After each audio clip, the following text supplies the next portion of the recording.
When Alfred Nobel said that if he has many ideas and if only one of them succeeds, he would still be satisfied.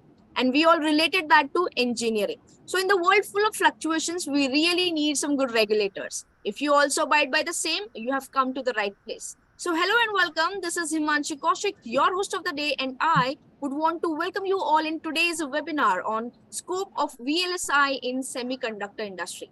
And I hope that you all are doing fine, safe, sound and happy at wherever you're taking this webinar from. So before we move on and learn a lot more about semiconductors and engineering and VLSI, we have our experts with us today. So I shall introduce you to our experts. We have Dr. Sanjeet Kumar Sinha sir, an associate professor, head VLSI domain, SEEE. He is a magnetic personality with over 8 years of teaching experience and has done his PhD degree in microelectronics and VLSI design from NIT Silchar. He has his expertise in semiconductor devices, VLSI circuits, CNT-FET and TFET devices as well. Sir, it is a pleasure for us to be here and I heartily welcome you in the webinar. And yeah, and sir, with this, I shall introduce all the audience to our second expert. She is our admission nominee as well. We have Dr. Tushinder Preet Kaur Bullar, Professor, Coordinator of Cell, Department of Counseling and Admissions, Lovely Professional University. A cognitive personality with an experience of more than 15 years as an academician. She has to her credit more than 40 research papers and books in referred national and international journals of repute. She has chaired numerous workshops and seminars as well. She has been a mentor and is continuing to be the same for students and helping them develop their creative potential and providing them with the success in the competitive world. So, ma'am, I heartily welcome you in the webinar. Basically, she will be guiding all the students and all the participants on the admission process, how they can take part in their admissions. So, ma'am, I welcome you in here. And sir, with no time, I would ask you to please take over and looking forward for an amazing session. Thank you very much, ma'am. Good morning to all of you. I'm Dr. Sanjeet K. Sinha. I'm a professor in School of Electronics and Electrical Engineering. Basically, I'm head of Department of VLSI domain, which is coming under the School of Electronics and Electrical Engineering. So in today's talk, I'm going to tell you what are the different aspects of semiconductor industry in core electronics field. Basically, we'll talk about the VLSI industry and how it is going to, have very good impact over coming years, because nowadays everything is based upon the semiconductor industry. Everything is nowadays everything is smart, and from this VLSI technology only this is smart word invented, because as we know that the smart word is very famous, but that was not in the electronics a few years back. But nowadays everything is smart, like a smartphone, smart vehicle, smart even home appliances. So we'll talk about all these aspects, and we'll talk about how these are related to semiconductor industry. So these are the outlines of my presentation, in which I'm going to discuss how these semiconductors are evolved and what are the semiconductor industry currently working in the field of VLSI, what are the government initiatives. Then we'll come to the VLSI, and I will give a little glimpse of those VLSI applications, how it is related to semiconductor industry, what are the scopes and challenges.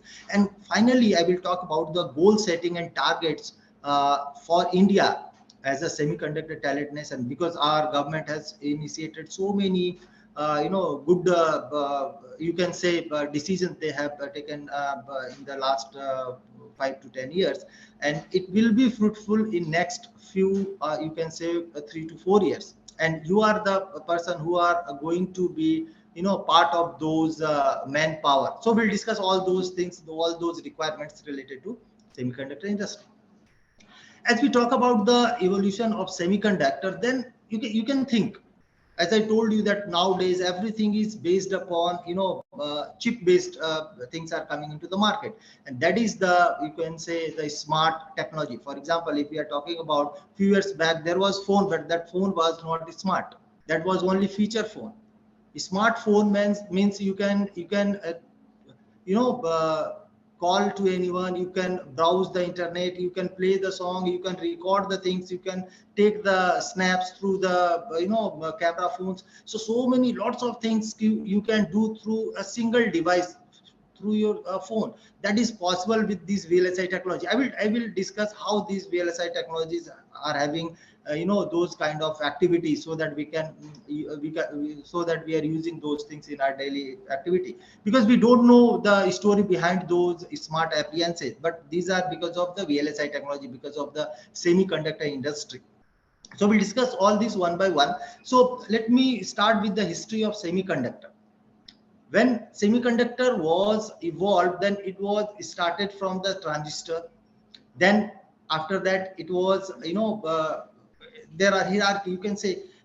After that it was some BJT came into market. After that the MOSFET came into market. Right now we are at MOS technology, so we are using those MOSFETs. And based upon that, in the beginning the transistor radio was there. Then digital clock was invented. After some time, uh, the clock video games came into the market. After some time, the personal computer, the PC came. After PC, nowadays everyone is having laptop. Then mobile phone came, and finally we are having this smartphone zone. So these are the, you can say, the trend of, you can say, the history of semiconductor in our daily life.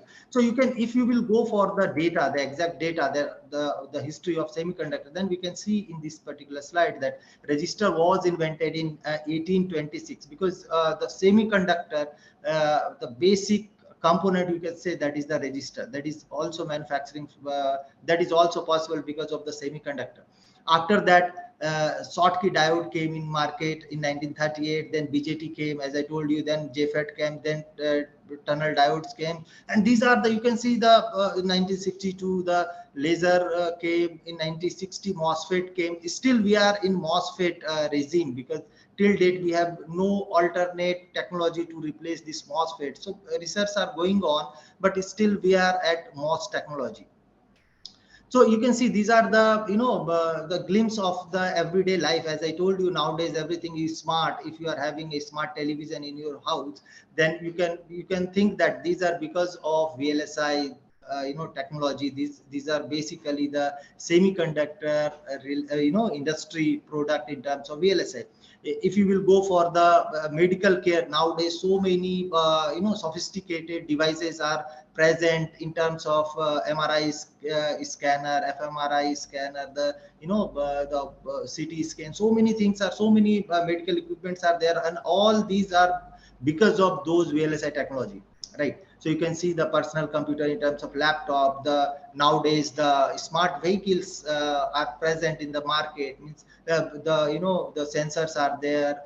The rain sensors are there, which can automatically switch on the wipers. The tire pressures sensors are there, which can monitor those tire pressures regularly. So these all are because of those technology, because of those smart technologies, right? So if you will talk about semiconductor industry, then semiconductor industries are basically manufacturing the ICs. You can see a simple example of this IC 74 series 7408, which is basically a two input AND gate, right? When you will go for the digital electronics, then you can able to have those their truth table, their logic, their circuit diagrams. Then basically this was the product of the semiconductor industry, right? Now, as I told you that we'll talk about the government initiative. In few years back, I think 2 years back, our government, the Prime Minister office has announced that semiconductor policy for India. Till date, we are not manufacturing. You can see in the last slide, I have shown you that 7408 IC. That IC, you can see the M mark is there in that IC. It means it is manufactured by the Motorola, and it is coming from the China. Nowadays the 80% ICs which are used in the Indian continent, these are coming from the Taiwan, China, the Singapore. Because if you will go for their cost, their cost is around 10 rupees. Means in 10 rupees these ICs are available in the market, but we are not, the Indian government is not manufacturing those IC. Even their manufacturing cost is less than 1 rupees.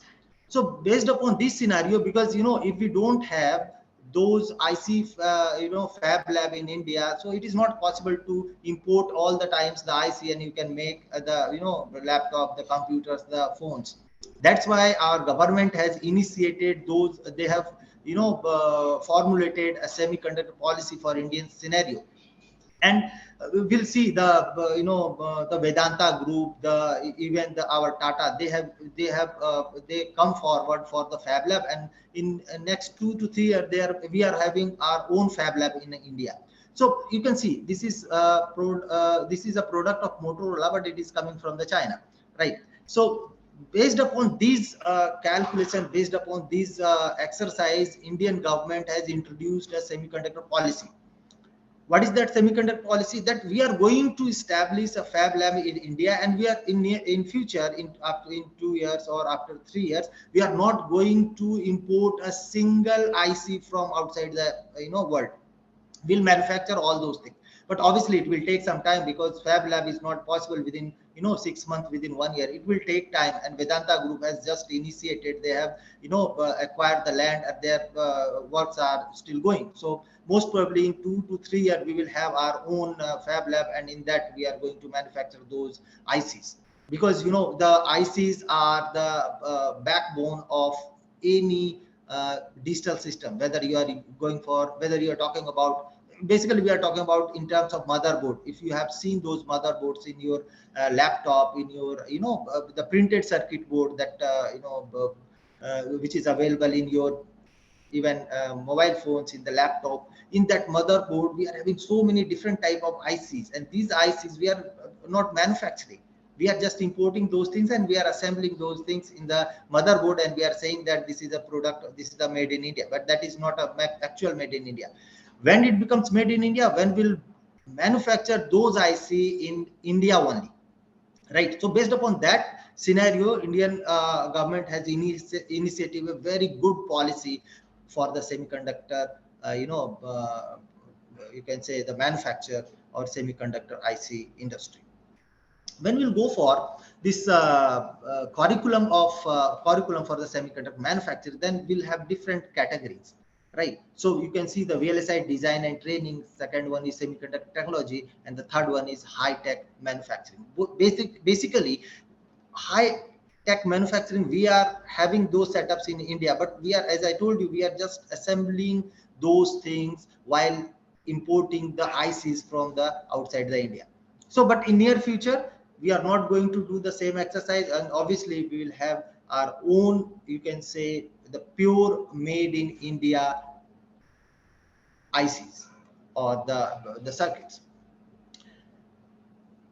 Now we have seen that the semiconductor policy and semiconductor initiatives which is formulated by the Indian government. Now we'll come to the VLSI. So I will give a small glimpse of this VLSI, so that you will have some clear cut concept that what is going on, because everyone is using nowadays, everyone is having those smartphone. Even someone is having more than 50% are having more than one phone, but they don't know what technology is inside those phones, right? Basically these are VLSI technology, and because of that we are able to use so many things with a single phone, with a single laptop, which was not possible a few years back, right? So basically VLSI is very large scale integration. You can correlate those things in different way. I'm giving one example. For example, if you are having so many work in your house, then what you are doing, you are hiring more and more laborers, right?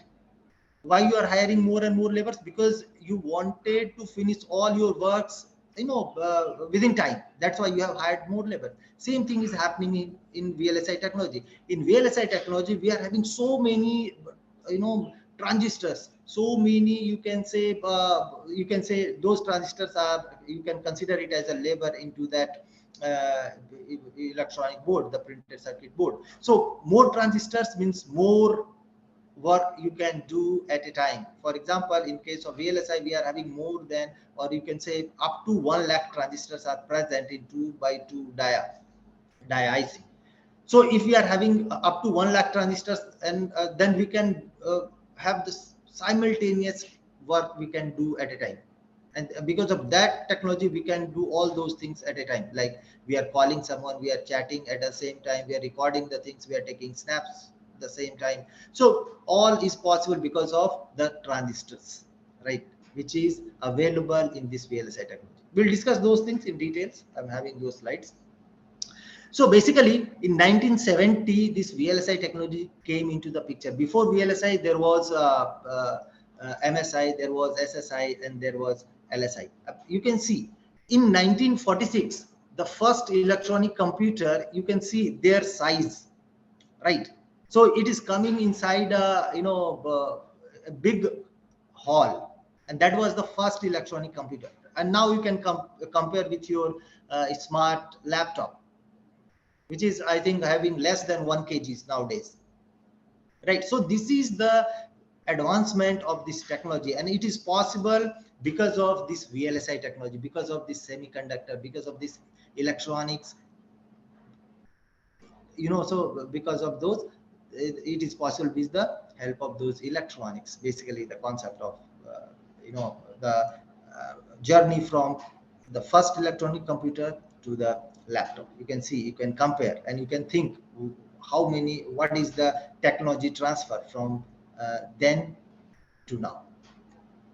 So as I told you, I will tell you the basically a basic scenario of this very large scale integration. When SSI came into the market in 1964, then you can say the SSI is basically the small scale integration. In this technology, up to 100 transistors can accommodate. In 68, it was modified as MSI, the medium scale integration, and in this MSI, up to 1,000 transistors can accommodate. After that, 1971, LSI came into the picture, and in LSI technology, up to 10,000 registers are, can accommodate at a time. Now this VLSI technology came in 80s, and till date we are following those VLSI technology. All the industries, whatever they are manufacturing right now, the semiconductor industry, they are following this VLSI technology. It was invented in, you can say the modified in 1980, and up to 1 lakh transistors can accommodate in same IC size. Now you can think from 10 to 1 lakh.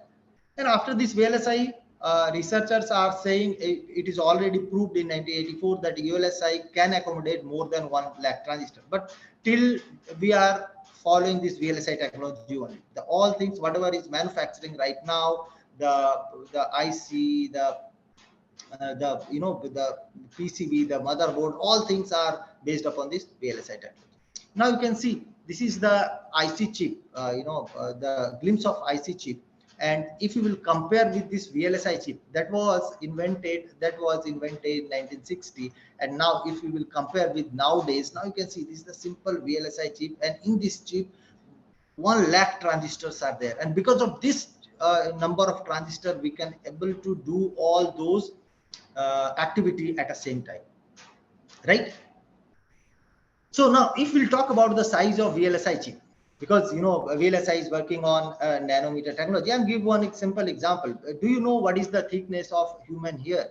Yes, their size is from 20 nanometer to 60 nanometer. It depends upon human to human, but basically it is 20 to 60 nanometers. So sometimes it is very tough to see the human hair.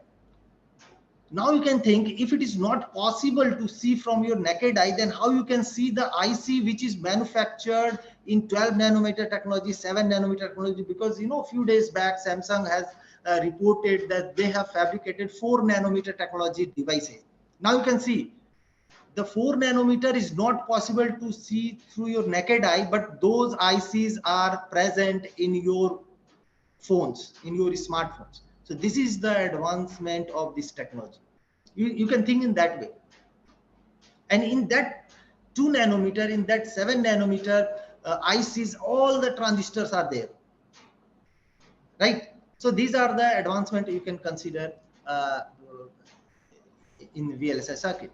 So basically, what is the rule? How we are scale down those technologies? As I told you, we have started with the SSI, and now we are at VLSI. So how we are accommodating those transistors? Because there is a fixed rule, and the semiconductor industry is following this Moore's law. the whole semiconductor industry, the whole the technology is based upon this Moore's law. It was developed by the Jordan Moore, who was the co-founder of Intel, because the Intel is a giant manufacturer of the ICs. Everywhere you can have those Intel chips in your laptop, in your mobile phones, everywhere. Jordan Moore has given one principle that is commonly known as Moore's law, that in every 18 months the number of transistor is going to double in the IC and the cost is going to be half. Based upon that principle, still, as I told you, that still semiconductor industries are following this Moore's law, and this is the reason why you can see, if you have purchased your mobile phone 2 years back, then their memory might be 4 GB, and now if you are going to purchase the same kind of mobile, then their configuration is coming with 12 GB, or their hard disk is also double in terms of double triple. So the basic concept is there. In every 18 to 24 months, the number of transistors becomes double in the IC, in the circuit, in the chip, and the cost is half. Right.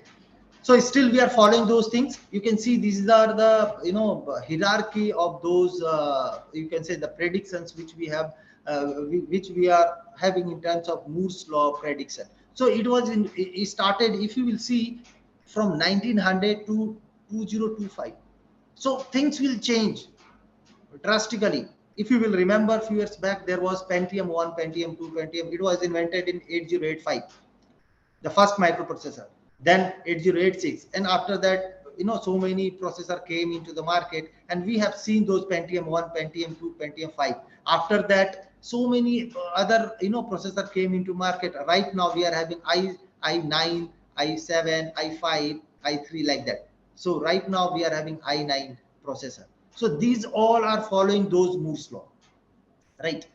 So if we talk about those IC product, then as I have already discussed, then whatever we are using in terms of CPU, the digital signal processing, the controllers, the RAM, ROM, EEPROMs, mobile communication, there is no one you can you can say there is no one industry which are not using those ICs, those VLSI technology, those semiconductor products. Everyone has to use, whether you are using the smart TV, whether you are going for the gaming application, whether you are going for iPhone. Everywhere we will have this VLSI technology and the semiconductor products. Now if you will see, then you can see in this graph, this is the IC product market share. Now you can see US is a giant product of those IC in the market, in IC market. You can see here there is no presence of India. Do you know why? We have already discussed, because till date India is going to import all those IC. Even their cost is even their cost is less than 1 rupees, but still we are not manufacturing in India, right? We are having small fab labs. These are available in higher institutions like ISC Bangalore, IIT Bombay, IIT Delhi, but they are only for the research purpose. So based upon this scenario, Indian government has initiated this semiconductor policy, right? Sir? Okay. Yes, ma'am. So sorry, sir, because your screen wasn't visible then. Yeah, it's now visible, sir. Now it is visible? Yes, sir, it is. Okay. So actually I was talking about this. Is it visible? This graph is visible, ma'am? Yes, sir, it is visible, sir. So I was talking about this IC product market, where you can see, India is not present. The US is there, South Korea, Taiwan, Europe. You can see this Taiwan is very small country, but as I told you, this is a giant manufacturer of IC. Based upon this scenario only, Indian government has initiated this semiconductor policy, so that in near future we will have our own fab labs, we will have our own ICs in the market, and we can even we can outsource those ICs to other country, right? So basically, if you go for this VLSI design stages, then up to 8 stages are involved in VLSI design. Like it is starting from the wafer, then cleaning, then masking, then etching. So basically, if you go in details of those fab labs, then basically the 8 stages are involved in VLSI design flow. So once you can see, this is the small glimpse of fab lab there, which is I took those things from the IC Bangalore website, and you can see these are, as I told you, IC Bangalore is having those fab labs, but those fab labs are utilized only for the research purpose. Even I have visited 2 times to this lab, right? So but we need this kind of IC so that we can we can produce those IC for the commercial product, for the commercial applications, because nowadays everywhere, whether you are using the printer, whether you are using the Wi-Fi, whether you are using the solar cells, whether you are going for artificial intelligence, whether you are going for the, as I told you, the medical equipments, everywhere we need those ICs, right? And still we are dependent upon the other countries. So what are the challenges and solutions? So basically, if you go for those VLSI chip, then it is having, as I told you, these chips are having great potential. But obviously, if someone is having the good things, then bad things are also associated with that particular. So basically, we are talking about, if we'll go for if we'll talk about the challenges, then obviously we'll talk about the data transfer speed, the power consumption, the reliability, and area size. And till date, the research are going on that how to increase the data, how the data speed, how to reduce the power consumption, how we'll go for the reliable device, and how we'll reduce the area. And I have given the example of that Samsung has just manufactured that 4 nanometer devices. So obviously they are reducing the size, right? So solutions are there that nowadays everyone is going for the cloud based prototyping with no need to store in the laptop. You can store into the cloud, no need to store in the mobile phones. Everything is stored in cloud based, but all those cloud based storing also required those you can say the chips, the VLSI chips, because obviously this cloud based prototype must have a server wherever it is located, whether it is in for example, if we are talking about the Google, then Google is having their own server somewhere in the world, right? Somewhere in the US. It is not like that it is coming from the cloud. It is coming from the server somewhere in the US. So obviously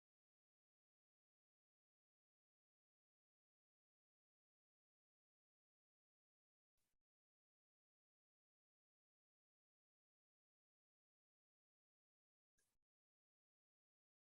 having. Sir, sir, am I audible?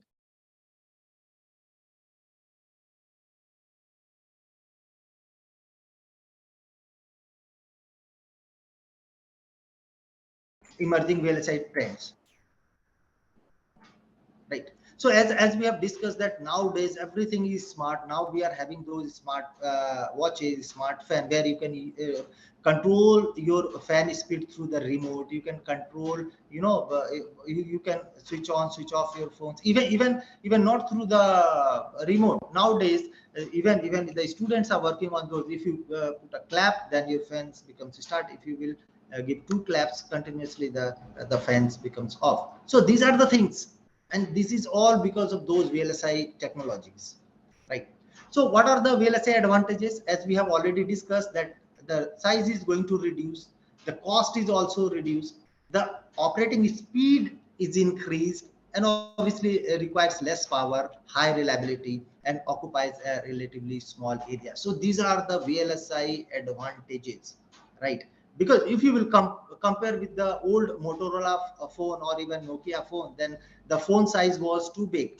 Nowadays we are having the smartphone, and these are very small, slim, and you can say that their weight is very less compared to those Motorola's and Nokia phones. So these are because of this VLSI technology, right?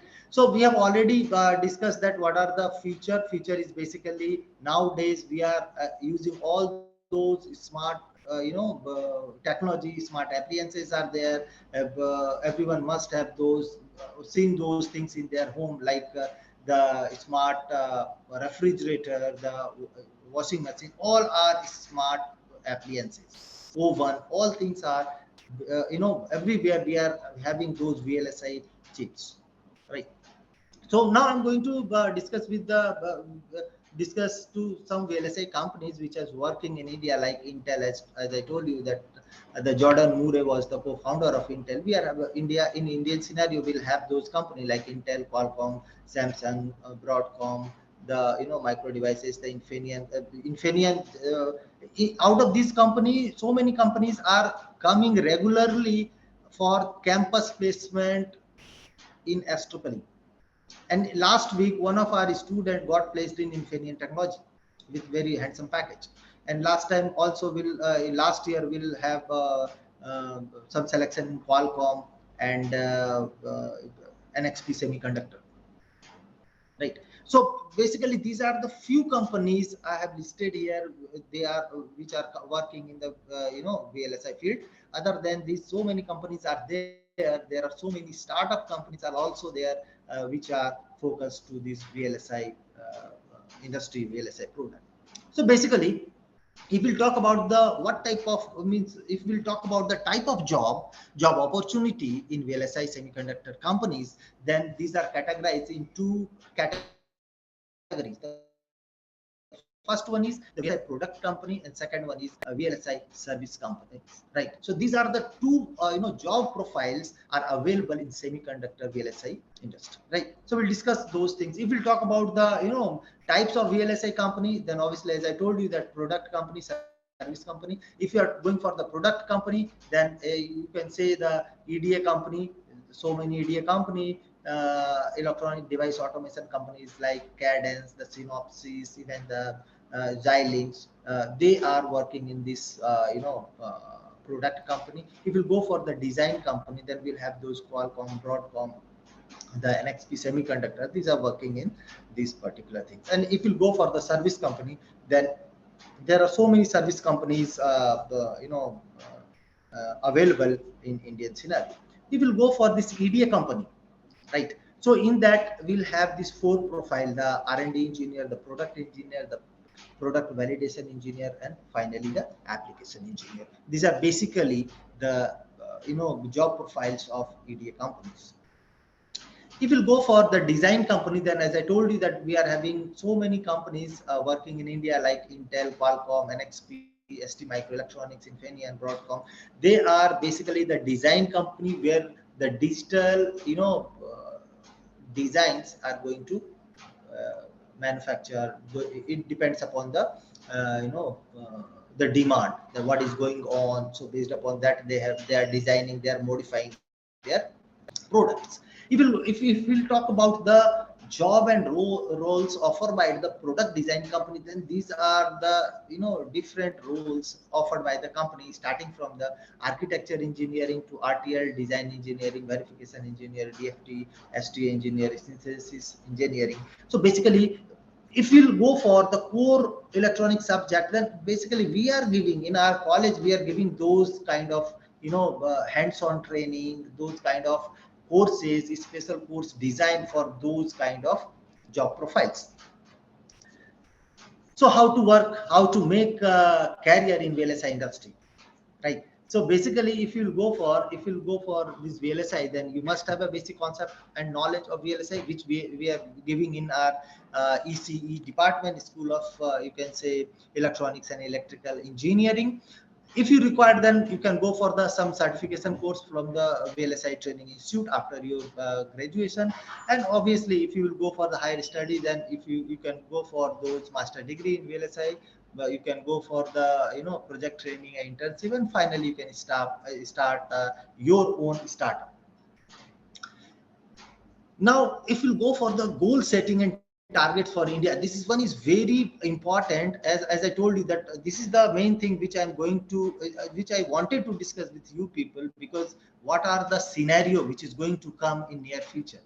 Now you can see, if we'll go for the expected talented manpower requirement for the next coming industry, then total manpower is required are 85,000.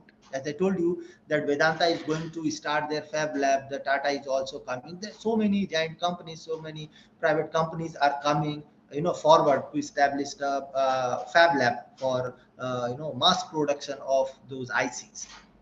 You can see, if you talk about this diploma ITI technicians, then 50,000 requirements, 50,000 manpowers are required in near future, in 2 to 3 years.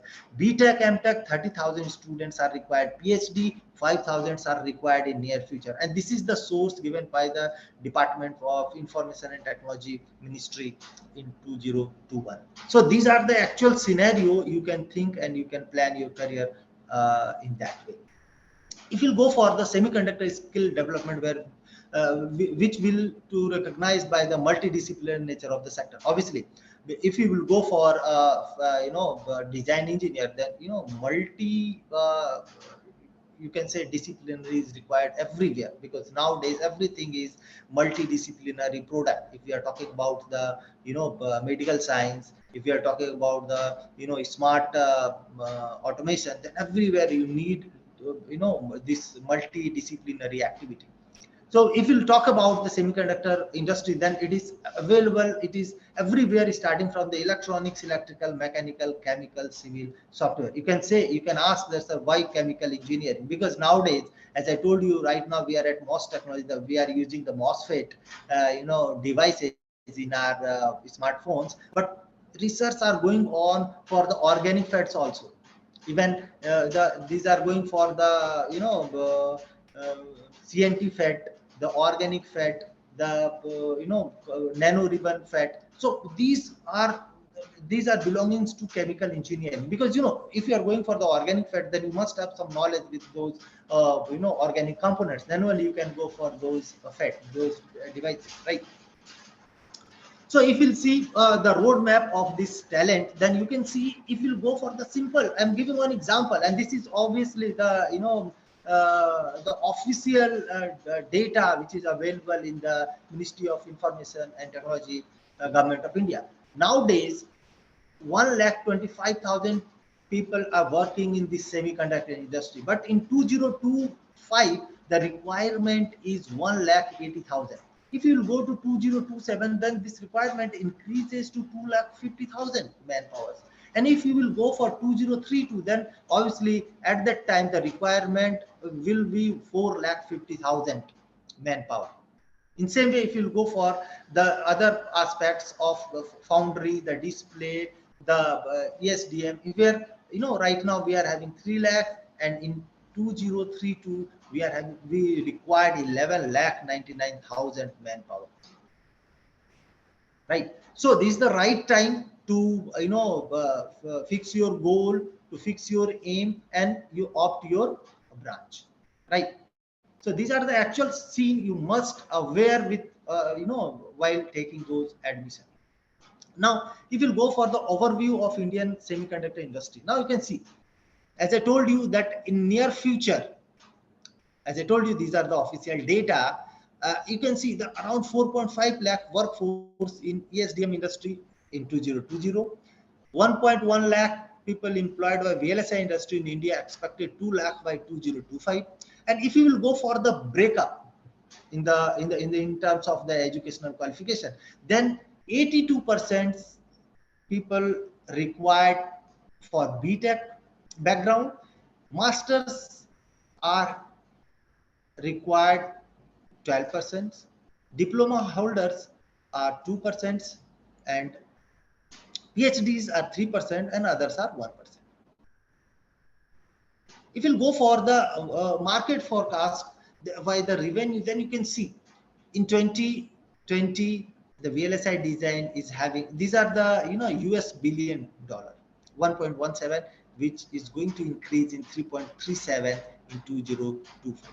And if you go for this embedded software also, this is also a part of VLSI, because after VLSI this embedded came. If you don't have the chip, then how you will talk about the IoT system? Because the whole IoT industry is based upon the VLSI, and the VLSI is based upon the semiconductor. These are the hierarchy.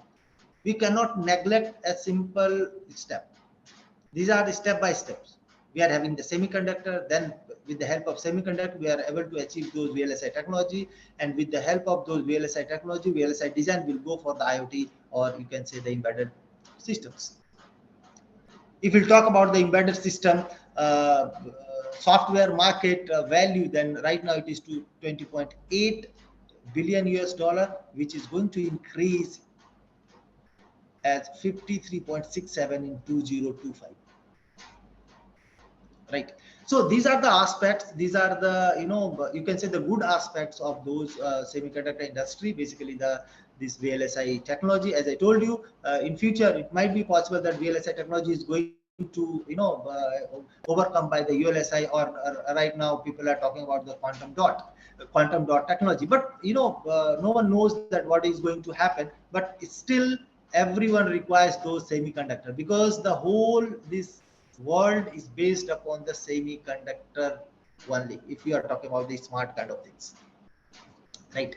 So these are the another view where you can see, if you go for those technician job, which is offered after this 3-year diploma, like BSc MSc is also equivalent to that 3-year diploma. In that case, in 2022 we required 4,000. When you will go forward 2025, the number that is reducing sometime 3,000, 27, 5,000, and 2032 it's 50,000. But when we'll talk about those engineering, then if we'll have the BEME, then obviously right now we are at 1,17,000. 2025 the requirement is 69,000, but when you will go for the long term plan, you can see in 2032 it's the requirement is huge, 2,45,000. If you'll see the same thing for the PhD, then the things are almost in same trend. They are also following the same trend. Right now we are at 4,000. Next year or 20 up to 25 requirement is 3,000. 2027 the requirement is 5,000.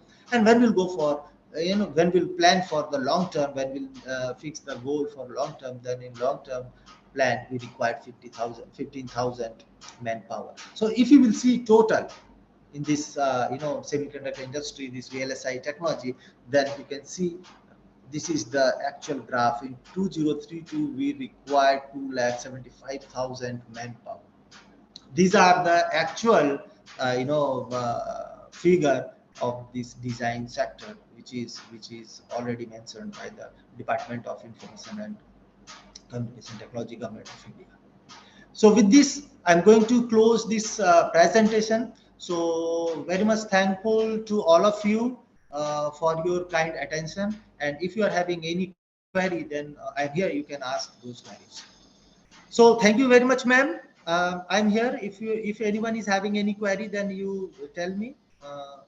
Yeah. If possible, then I will give the answer. Yeah, so pleasure is all ours to be able to hear you in the webinar, sir. And it has been really, really an insightful presentation from your side. Like the time you've credited and the way of the explanation that you've given is really, really appreciated, sir. So with your permission, like because we have like certain questions from our attendees, so can we take them up, sir? Yes, yes. Sir, this first question came from an attendee and he wants to know, can VLSI be used in fifth generation computers?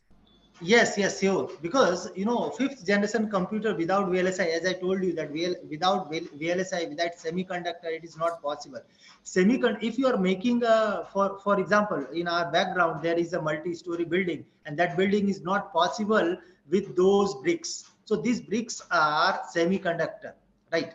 So we can say that nowadays no one is someone is using other things instead of brick, but that is not possible in this smart technology. If you are going for 5G, even we go for beyond 5G also, the basic requirement is semiconductor. The whole the digital world is based upon semiconductor industry only. So without semiconductor industry, we cannot move a single bit ahead.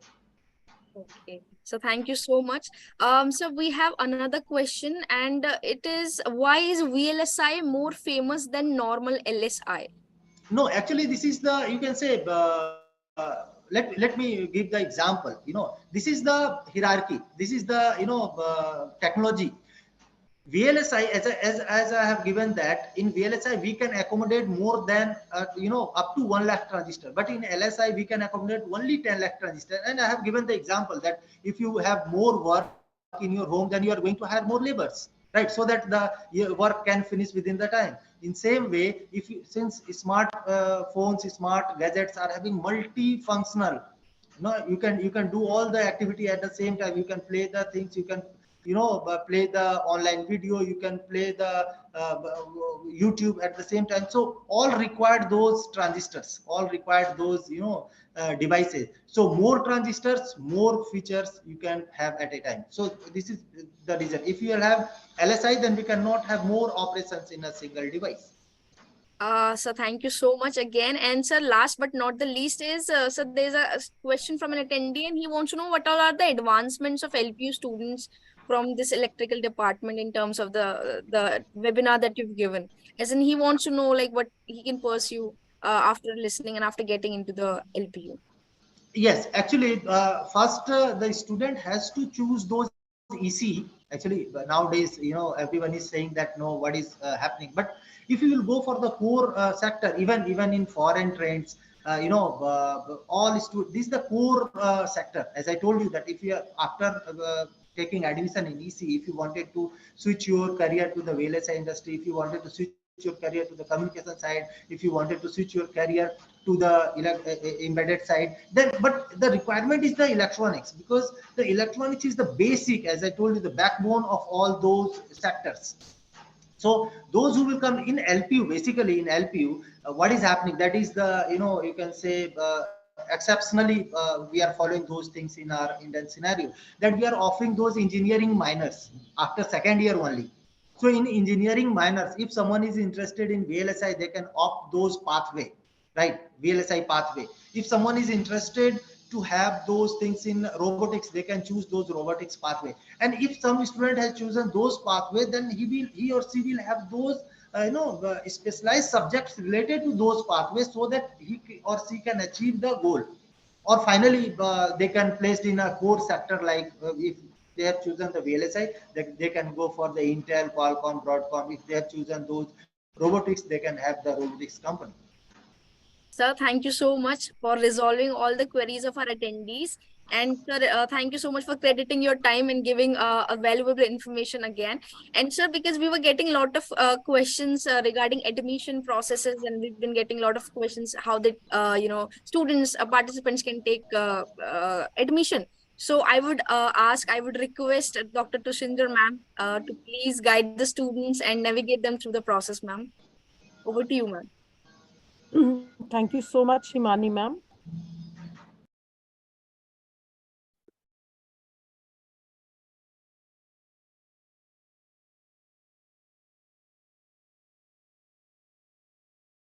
Just give me a minute. I'm sharing my screen. A very good morning to one and all. I'm going to take you to the different horizon apart from academics, what professor has explained. I'll be speaking about, I am sure that you have certain expectations, what things you should keep into your mind. I would be highlighting that. So it gives me immense pleasure. On a very high note, I would like to share that 13 students from Lovely Professional University, they participated in Tokyo Olympics 2020, and they brought laurels by winning various medals. It gives me the pleasure to share that Neeraj Chopra and other 7 members of hockey team, including Manpreet Singh, Bajrang Punia, they all belong to LPU. They not only brought laurels to the university, but to the whole country. The story doesn't end there. The university also lifted runner-up trophy at Khelo India University Games, and they also brought laurels by winning various medals. So this is a glimpse of Neeraj Chopra, who made not only the us proud, but to the whole country. So this is a glimpse which you can see where 1,000 or more than 1,000 of alumni, they are working, they across the corners of the globe at a very good packages and outrightly over 1 crore packages. This gives me immense pleasure to share that our Honorable Chancellor Dr. Ashok Kumar Mittal, he is Member of Parliament, Rajya Sabha. he made the historic address at the House of Lords, British Parliament, London. So whatever we are getting the things from the legacy goes from the top to the bottom. Now, starting with the rankings which all university is having. The World University Ranking 2023 has ranked the university 23rd. Ministry of Education, Government of India has ranked LPU among the 47th university among the government and the private universities. In terms of engineering, the university has been ranked 51st. The World University Ranking with Real Impact has ranked LPU as the second. The Atal Innovation Research Ranking has ranked university as the third. So you can understand, you can experience the level of research which university is promoting. Now, I'm sure you might be curious to know about the campus life and the exposure which is being offered to the students of lovely professional university.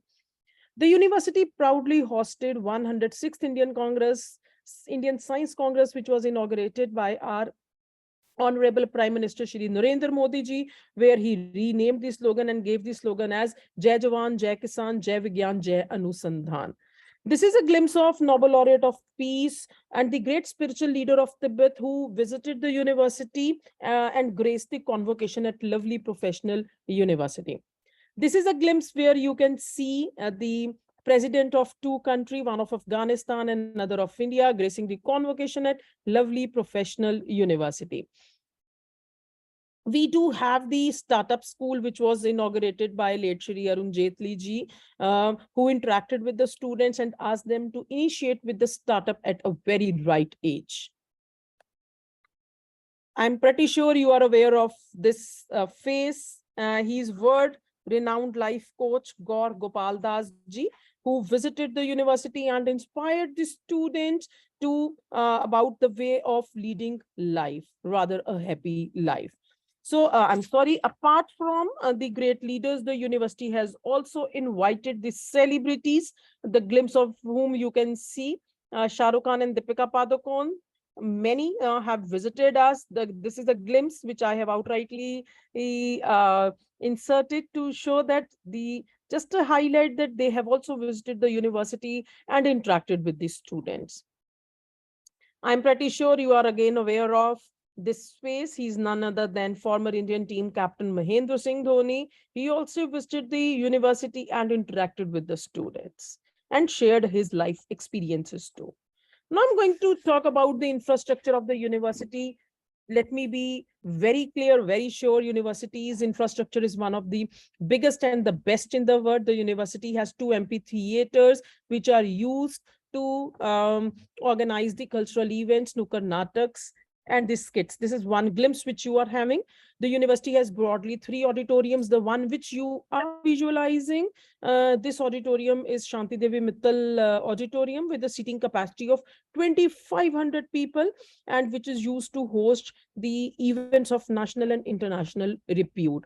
This is the Unip Mall. This is the heart and soul of the university. You will find all kind of shops starting from stationery to lovely sweets. So we do have incubation centers. We do invite the entrepreneurial ideas too. This is the inner glimpse of the Unimall. So it is somewhere 6-storied mall where you will find all the big brands, W.H. Smith, then Domino's is there, lovely sweets is there, stationery, arches, whatever brand you have into your mind, you will be getting clothing. Every single thing would be provided in this Unimall. So the purpose behind coming to any university is the academics. We have the academic infrastructure, 9-storied building of libraries there with more than 20 lakh books are there with various softwares. To bring from the academic monotony, we have the bowling alley. Then those who are gym freak, we have gym facilities. We are worried about your health as well. We have 24/7 uni hospital, which supports the sick and the diseased. So medical beds, these doctors are available for 24/7 and certain doctors, they visit on call as well. God forbidden you fall ill, we do have every single facility for you. So This is the Shanti Devi Mittal Indoor Stadium. Allow me to take you inside. This indoor stadium has multivarious facilities. You can see the swimming pool. We have 3 swimming pools, all weather swimming pool of international standards, Olympic standards are there. Then badminton courts are there, shooting range is there. Yoga room, aerobics, volleyball, what all not is there in this one roof multifarious facilities are there. So this is the day view of the university. This is the night view of the university in general and residential facility in particular. So I'll advise you to have a click of this particular slide, because whatever queries you would be having, we always believe not to keep any query into your mind. You can write to us, you can call to us for writing. You need to note the admissions at lpu.co.in, and then the contact number is also there. Ma'am, allow me to take them to the website so that I can talk about the eligibility criteria as well as the what all scholarship option we are having, because I'm sure the aspirants are inquisitive to know what all eligibility and norms are there. So allow me to take them to the website. I'll just take a minute. So guys, I'm taking you to the website. It's lpu.in. You need to select electrical and electronics engineering to initiate with. This is a 4 years program with the equivalent to 8 semesters. The eligibility for this program is 60% in 10+2 with a combination of physics, maths, English. So whosoever has done the 10+2 with these combinations can go ahead with the other disciplines like electronics and electrical engineering. Professor Sanjeet has very elaboratively mentioned the scope, what options can be there. So I'll be talking about the ways to come to us, ways to be the part of the university. So 60% plus LPU Nest. Now LPU Nest is the exam which serves 2 purposes, eligibility as well as scholarship.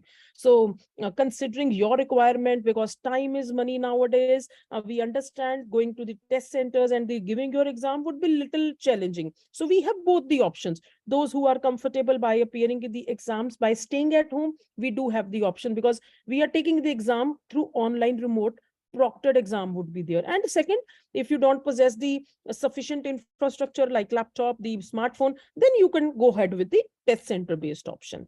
So scoring mole rankings have already been discussed. The minus part, academic part, has been covered by Professor Sanjeet. I will be outrightly shifting to the fee structure. The fee for this particular program is 1,20,000, and we are also providing the certain scholarships. We understand, we acknowledge your hard efforts, either on the basis of 10+2, on the basis of JEE mains as well. So you need to recall what is your JEE main score and where you fit in. So above 80% percentile, definitely you will be coming in some slab. If you fall in 80 to 90, 40% scholarship would be there. I'm talking about JEE score. If it is 90 to 95, 45% score. And it is more than 95, 48%. And on the other hand, we provide the scholarship on the basis of your 12th score. So it's clearly mentioned 80 to 89.9, 40%, 90 to 94.9, 45%, and 95% above 48%. So you can scroll more. We do have the other scholarships, but one best scholarship will be provided.